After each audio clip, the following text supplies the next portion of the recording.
Hi everyone, myself CS Sonam Sharma. I welcome you all to Punjab success mantra. आज हमारी जो series है excise and taxation inspector हम उसका पार्ट 12 कंटिन्यू करेंगे। इस सीरीज़ में हम इम्पॉर्टेंट एमसीक्यूज़ डिस्कस कर रहे हैं टैक्स से रिलेटेड। अभी तक हमने जीएसटी और कस्टम्स वाला पार्ट ख़त्म किया है और कुछ बेसिक टैक्सेशन से रिलेटेड क्वेश्चंस डिस्कस किए हैं। आज जो हम करेंगे वो करेंगे कस्टम्स एंड एक्साइज का कुछ पार्ट। तो हम स्टार्ट करते हैं, बट स्टार्ट करने से पहले इम्पॉर्टेंट इन्फॉर्मेशन कि हमारे इंस्टीट्यूट ने कुछ फ्री इनिशिएटिव्स और कुछ पेड इनिशिएटिव्स स्टार्ट किए हैं जिसमें आपको कुछ कोर्सेज मिलेंगे। फ्री कोर्सेज में आपके पास पीपीएससी कोऑपरेटिव इंस्पेक्टर का कोर्स है, करंट अफेयर्स का कोर्स है, प्रीवियस ईयर क्वेश्चंस के डिस्कशन है और एनसीईआरटी का फ्री कोर्स है। पेड इनिशिएटिव्स में 10,000 एमसीक्यूज़ की सीरीज़ है आपके पास, ह्यूमन रिसोर्स मैनेजमेंट का कोर्स है, पीसीएस का बैच है और एक मास्टर कोर्स है फॉर ऑल पंजाब एग्ज़ाम्स। इसके बारे में हम क्लास के एंड में डिस्कस करेंगे। तो अब हम अपनी क्लास स्टार्ट करते हैं। हमारी क्लास का जो फर्स्ट क्वेश्चन है आज का वो है ये: different applications provided by the customs department are आई स्टैश, ई संचित, स्विफ्ट और ऑल ऑफ द अबव। जो कस्टम्स डिपार्टमेंट है, अब जैसे आपको कोई भी जीएसटी से रिलेटेड या इनकम टैक्स से रिलेटेड काम होता है तो आप क्या करते हो, आप किसी डिपार्टमेंट में जाके वो काम नहीं करते हो, आप उनकी ऑनलाइन वेबसाइट पे जाके वो काम करते हो। सेम इसी तरीके से कस्टम्स के लिए भी ऑनलाइन कुछ वेबसाइट्स हैं, कुछ एप्लीकेशंस हैं जिनको कस्टम्स डिपार्टमेंट यूज़ करता है, प्रोवाइड करता है टू देयर कस्टमर्स और टू द टैक्स पेयर्स, ताकि वो लोग इजीली अपना टैक्स पे कर सकें और इजीली जो कंप्लाइंसेस है उनको गो थ्रू कर सकें। अब इसके लिए जो कस्टम डिपार्टमेंट है वो 3 तरीके की एप्लीकेशन प्रोवाइड करता है। एक होती है आई स्टैश, एक होती है ई संचित और एक होती है स्विफ्ट। इन तीनों का क्या मतलब है और क्या क्या ये करती हैं ये मैं आपको अभी बताती हूँ। जो आइस डैश है वो इशू हुई थी under ease of doing business initiative. अब इसमें क्या किया जाता है, इसमें डेली कस्टम्स क्लियरेंस बताई जाती है कि एक पोर्ट है, ये जो पोर्ट है इस पे डेली कितनी क्लियरेंसेस हो रही हैं। क्लियरेंसेस का मतलब होता है कि एक दिन में, जैसे लेट्स से कि इस कस्टम पोर्ट पर 1000 बैगेजेस हैं, 1000 1000 सामान है जो कि इन्होंने शिप में लोड करना है। अब ये शिप में लोडिंग कब होती है, जब क्लियरेंस हो जाती है, जब कस्टम डिपार्टमेंट को पता चलता है कि इन्होंने इंपोर्ट ड्यूटी, एक्सपोर्ट ड्यूटी और जो भी बाकी कंप्लाइंसेस हैं वो सारे पूरे कर दिए हैं, ये सामान इलीगल नहीं है। वो सारी चीज़ें देखने के बाद शिप पे लोडिंग की जाती है और उसी को बोलते हैं हम कस्टम क्लियरेंस।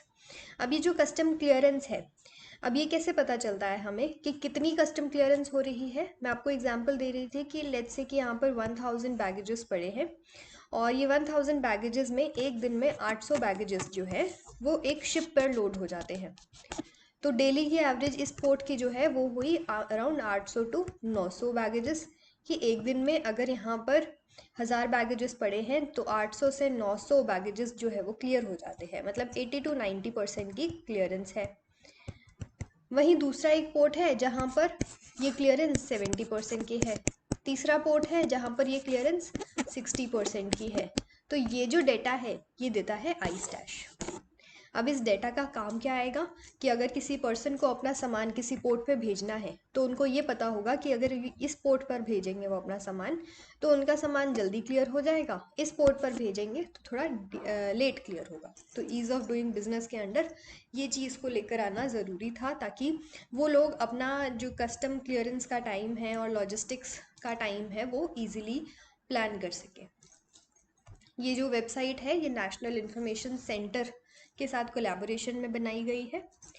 दूसरी जो वेबसाइट है वो है ई संचित। ये इनिशिएटिव जो है वो मार्च 2015 मार्च 2000 सॉरी मार्च 15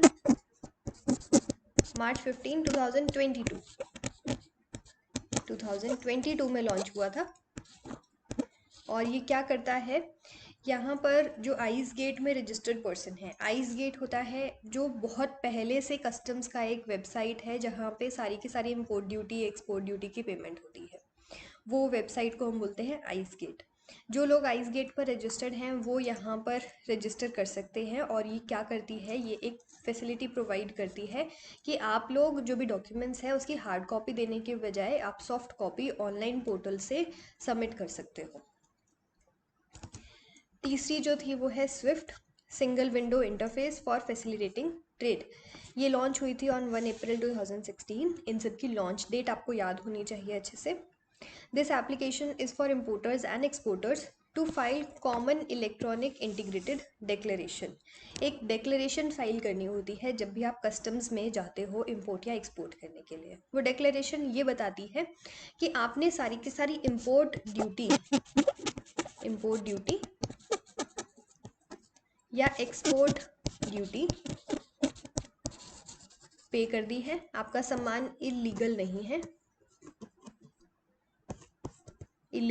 है, और आप कुछ भी ऐसा नहीं कर रहे हो जो कि नॉन कंप्लाइंस में है, नॉन कंप्लाइंस ऑफ लॉ में है। मतलब आप लॉ से हटके कुछ नहीं कर रहे हो, आपने सारी इम्पोर्ट ड्यूटी एक्सपोर्ट ड्यूटी पे कर दी है, इलीगल आप कोई भी काम नहीं कर रहे हो, ये सारी डिक्लेरेशन आपको देनी होती है। तो ये जो स्विफ्ट पोर्टल है ये आपको इनेबल करता है कि ये जो आप एक डिक्लेरेशन फाइल करने वाले हो ये सारी आप एक इंटीग्रेटेड डिक्लेरेशन फाइल कर सको, मतलब अलग अलग आपको फाइल करने की ज़रूरत नहीं है, और आप इलेक्ट्रॉनिकली इसको फाइल कर सको। जो भी क्लियरेंस के डॉक्यूमेंट्स हैं वो आप ऑनलाइन जमा करा सकते हो एट अ सिंगल पॉइंट, और जो भी परमिशंस लेनी है आपको रेगुलेटरी एजेंसी से किसी भी चीज़ की, तो वो भी आप यहाँ से ऑनलाइन ले सकते हो। Next question, excise is still levied on which products? Excise is still levied on which products? यहाँ पे आपके पास तीन ऑप्शंस है, alcohol for human consumption, petroleum crude, high speed diesel, aviation, turbine fuel. तो इन तीनों चीज़ों पे एक्साइज जो है वो अभी भी लगाया जाता है जीएसटी आने के बाद भी। एक्साइज इज लेविड ऑन कब लगाया जाता है, और एक्साइज लगाया जाता है जब आप मैन्युफैक्चरिंग करते हो, और मैन्युफैक्चरिंग करके कौन सा टाइम होता है जिस टाइम पे एक्साइज ड्यू हो जाता है, तो वो जो टाइम होता है वो तब होता है जब आप अपनी फैक्ट्री से उस सामान को बाहर निकालते हो, रिमूव करते हो। तो manufacturing and at the time of removable excise levy किया जाता है। फोर्थ क्वेश्चन जो है वो है ये, excise is which type of tax? Central level, state level, UT level और लोकल लेवल। तो एक्साइज जो है वो एक सेंट्रल लेवल का टैक्स है, सारा का सारा जो पैसा है वो सेंट्रल गवर्नमेंट के पास जाता है, और जो भी इस लॉ से रिलेटेड प्रॉब्लम्स हैं या कुछ भी अमेंडमेंट्स हैं वो सारी सेंट्रल गवर्नमेंट मतलब पार्लियामेंट देखती है। Question number 5, which entry in the 7th schedule gives power to levy excise? जैसे हर एक टैक्स की अलग अलग एंट्री है, तो ऐसे ही एक्साइज की भी अलग से एक एंट्री है, और वो एंट्री आपको यूनियन लिस्ट में मिलेगी डेफिनेटली, क्योंकि ये सेंट्रल गवर्नमेंट का टैक्स है, और उस एंट्री का नंबर है entry 84। Question number 6, excise duty is a direct tax, indirect tax, both direct and indirect, and neither direct और इनडायरेक्ट। इनमें से क्या होगा इसका आंसर? डायरेक्ट टैक्स में आपके पास इंडिया में सिर्फ इनकम टैक्स आता है, इसके अलावा जितने भी टैक्सेस हैं वो सारे इनडायरेक्ट टैक्स का पार्ट है, तो इसका जो आंसर होगा वो होगा indirect tax. Question number 7, on which products both excise and GST R applicable? दोनों ही एप्लीकेबल किए जाते हैं, कौन से ऐसे प्रोडक्ट्स हैं? हमारा पहला ऑप्शन है tobacco and narcotics product, petrol, alcohol and all of the above. तो इसका आंसर है टोबैको एंड नारकोटिक्स प्रोडक्ट्स। जो भी ड्रग्स या टोबैको से रिलेटेड चीज़ें हैं वो सारी चीज़ों पर जीएसटी भी लगाया जाता है और एक्साइज भी लगाया जाता है। Question number 8, different types of excise duties are? कौन कौन सी डिफरेंट टाइप्स की एक्साइज ड्यूटी होती है ये हमसे पूछा जा रहा है। तो यहाँ पर हमें दी हुई है तीन options, basic excise duty, additional excise duty, special excise duty and all of the above. इसका जो आंसर है वो है all of the above. Basic excise duty का मतलब होता है वो एक्साइज ड्यूटी जो कि जैसे कस्टम्स होता है जो कि हर प्रोडक्ट पे लगाई जाती है। एडिशनल एक्साइज ड्यूटी कुछ एक स्पेशल प्रोडक्ट्स पे लगाई जाती है और जिसमें majority of the products cover होते हैं। स्पेशल एक्साइज ड्यूटी जो है वो कुछ स्पेशल प्रोडक्ट्स पे लगाई जाती है। Next question, question number 9, in which year central excise act was passed. कौन से साल में एक सेंट्रल एक्साइज एक्ट जो थी वो पास की गई थी। तो यहाँ पे आपको 4 ईयर्स दिए हुए हैं, 42, 46, 48 एंड 44। इसका जो आंसर है वो है 1944। क्वेश्चन नंबर 10, ये बहुत इंपॉर्टेंट क्वेश्चन है और बहुत ही वास्ट क्वेश्चन है जिसमें आपको काफ़ी कुछ देखने को मिलेगा। Special excise duty is levied on, हमारे पास 4 ऑप्शंस हैं, which are covered in second schedule of central excise tariff act, which are covered in first schedule of central excise tariff act, third schedule, fourth schedule. तो इसका जो answer है वो है which are covered in second schedule of excise tariff act. तो हमने ये पढ़ा था स्पेशल एक्साइज ड्यूटी। अब ये स्पेशल एक्साइज ड्यूटी और डिफरेंट और जो एक्साइज ड्यूटीज़ होती हैं वो कौन सी होती हैं ये मैं आपको बता देती हूँ। हमारे पास totally 6 types of excise duty होती है। Basic excise duty, additional excise duty, special excise duty, duty in case of 100%, EOU and FTZ। EOU का मतलब होता है export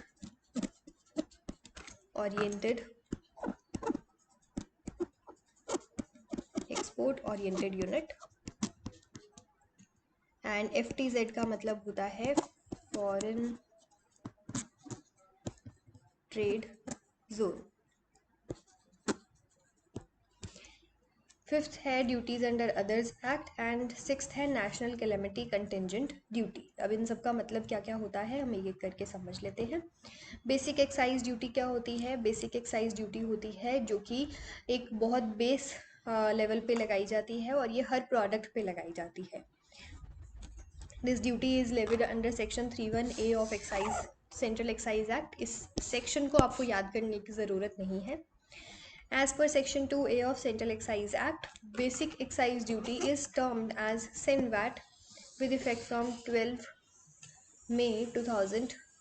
It is levied at the rates specified in first schedule to Central Excise Tariff Act.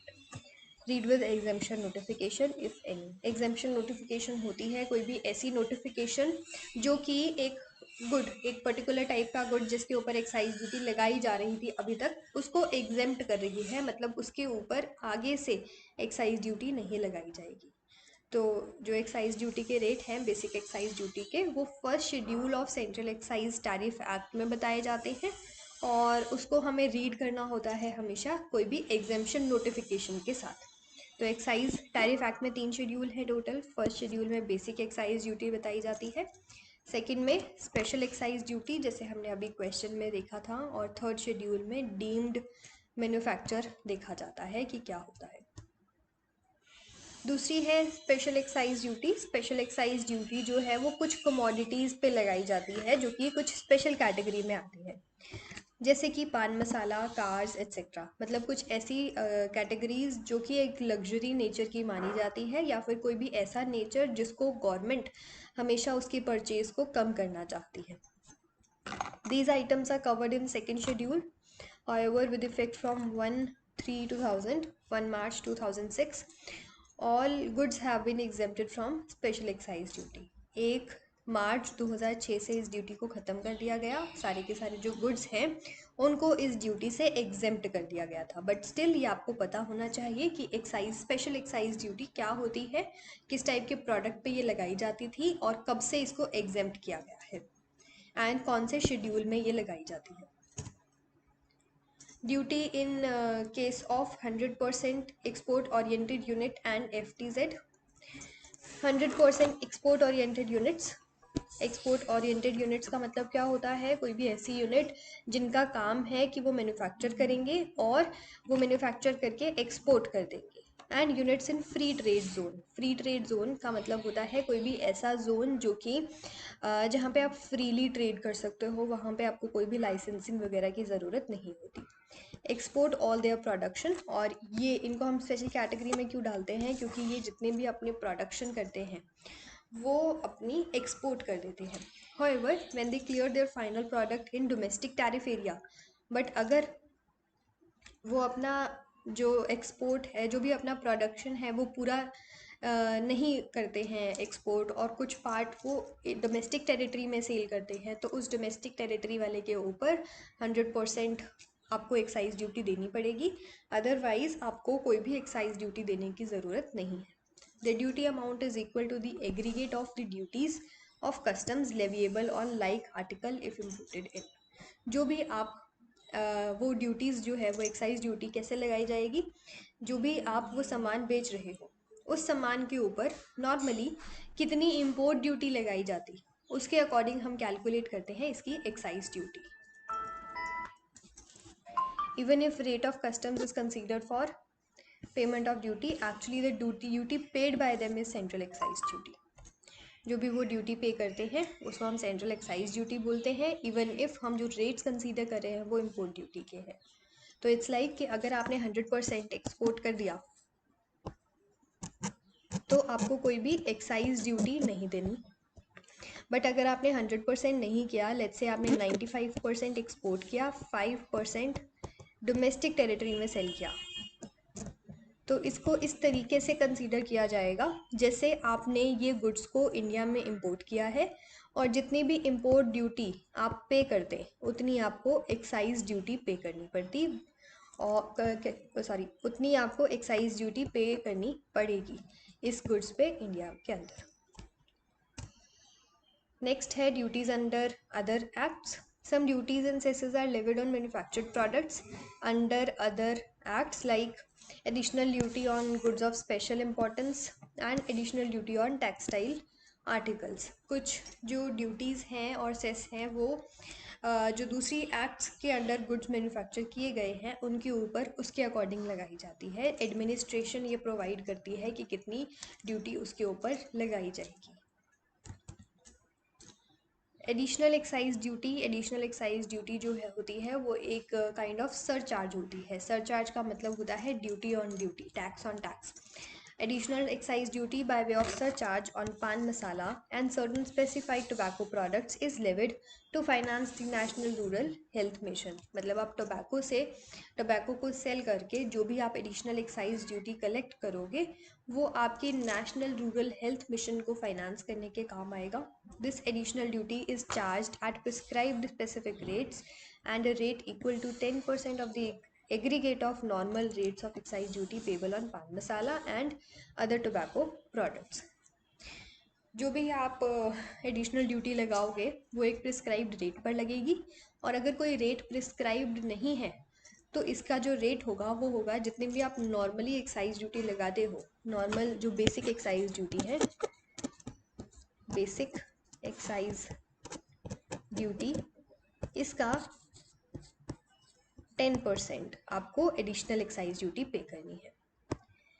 The additional duty of excise is in addition to other duties of excise chargeable on such goods under the Central Excise Act or any law for the time being in force।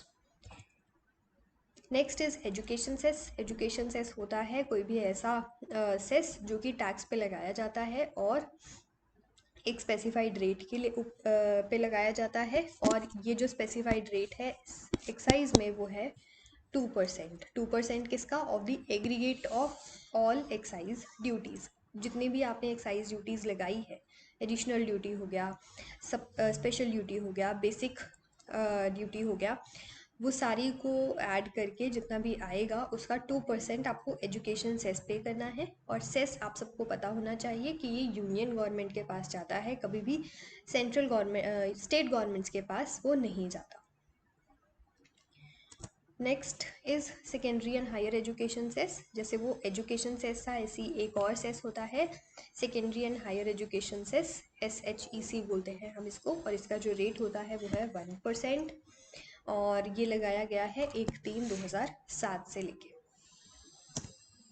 तो ये थी आज की class. अब इससे पहले कि आप लोग ये क्लास ख़त्म करो, मैं आपको एक इम्पॉर्टेंट इन्फॉर्मेशन देना चाहती हूँ जो मैंने आपको क्लास की स्टार्टिंग में भी दी थी। हमारे इंस्टीट्यूट ने एक कॉम्बो बैच लॉन्च किया है पंजाब गवर्नमेंट एग्ज़ाम्स के लिए। जितने भी एग्ज़ाम्स हैं ये सारे इसमें कवर होंगे और आने वाले जितने भी एग्ज़ाम्स हैं वो भी इसमें कवर किए जाएंगे। ये सारे इसके सेलिएंट फीचर्स हैं। अगर आप लोग इस कोर्स में इंटरेस्टेड हो तो आप लोग हमारी टीम को कांटेक्ट कर सकते हो एंड हमारी टीम आपको गाइड कर देगी। So this was all for today. हम मिलेंगे अगली क्लास में। Thank you so much.